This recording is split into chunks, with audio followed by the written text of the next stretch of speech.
The snow rests pale on the naked metal of the shacks around me, the pastel paint stripped away in ugly patches.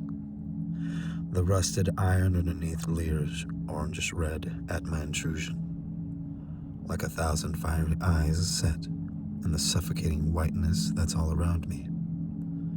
There's no one here in this deserted little village, the island of endless sea of ice and capricious cold. There's nothing else for miles, it seems. I'm all alone here.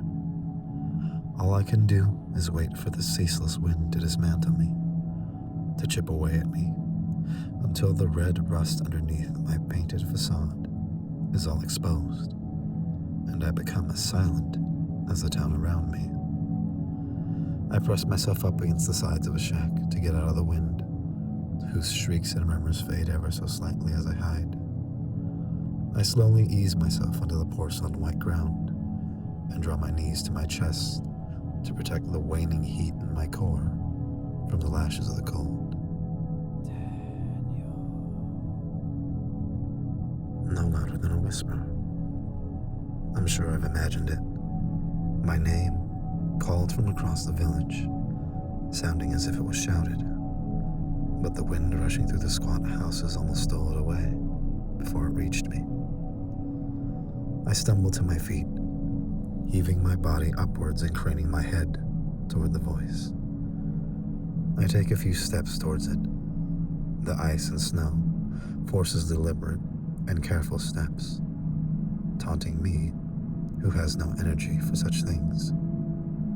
I walk onward, and even as I approach, I feel the wind rushing by my face, taking with it bits of warmth, chips of paint. I reach the farthest flung house. There's no one here.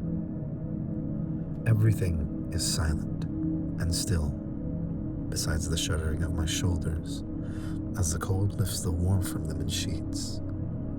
The wind strips the paint from everything. I'm raw, red, and rusty.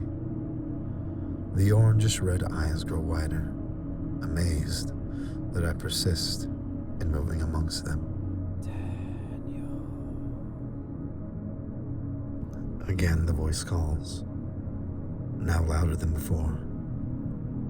I might have missed it in the din of shrieks and murmurs. This time, though, the voice comes from behind me, on the other side of the village, back to where I was. My eyes water as the wind tries to pry them out. I begin trudging toward the voice. Perhaps we passed each other. Perhaps whoever's out there pursuing me, just as I pursue them, and as the wind pursues us both. I march in loose, fumbling steps towards the voice, back through the town, back through all the red eyes. I fall once or twice, and it feels so good to rest that I might just sleep there. Each time I rise, however, the voice draws me onward. I reach the other end of the village, looking out into the stormy sea of ice on all sides of this little island of paint and bleary red eyes. There's no one here but me.